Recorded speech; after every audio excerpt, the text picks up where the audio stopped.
Вака денеска изгледаше центарот на Скопје. Стотици автобуси на приватните превозници делумно го блокираа градот. Еден од главните булевари кој води кон зградата на владата беше половично проводен. Автобусите беа паркирани пред градското собрание и канцеларијата на градоначалничката Даниела Арсовска, на која превозниците се најгневни. Она знае и сите знаат дека ни должат пари, честно заработени, преку 1,5 милион евра. Значи, може би, со следнава сега доспеана фактура и 2 милиона евра ке е долгот. Не доведоа до питачки стап. Извршителите не чекаат.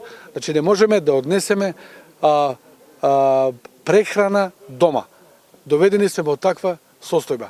Превозниве капацитети се паркирани тука, граѓаните мака мачат да бидат превезени со автобусите на јавното сообраќајно предпријатие, кој што знаеме сите дека нема ни приближно толкав капацитет и тие се пред колапс, а наши автобуси лежат.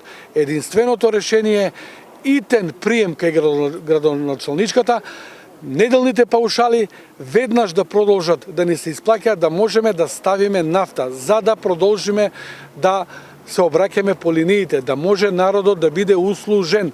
Нема потреба народот секогаш да е колатерална штета. Срамота и гревота е што тоа се дозволува од самиот градски врв.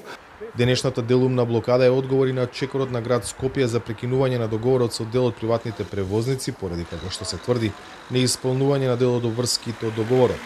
Од градот велат дека не прифаќаат да преговараат под притисоци и најавија дека од идната недела ќе биде објавен нов јавен повик на кој ќе можат да се пријават сите приватни превозници како обид за поголема транспарентност на процесот и полесно разрешување на потенцијалните проблеми.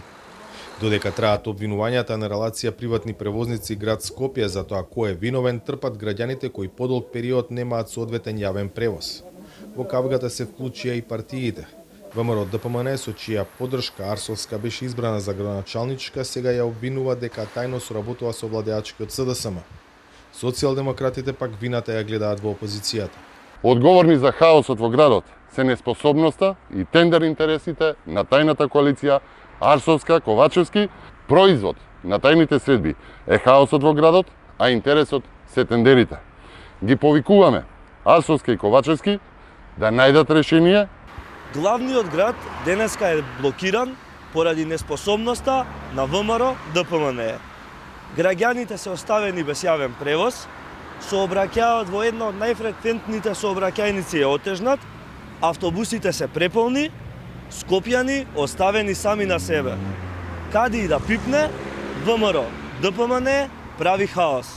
Автобусите денеска само делумно го блокираа Скопје, но ако нема решение, во спротивно, оној протест што е најавен за помасовна блокада на градот Скопје, како што веќе и го најавивме на крстосниците кај Мавровка, кај Црвен крст и тука целосна блокада на булеварот Илинденска ќе се реализираат во понеделник.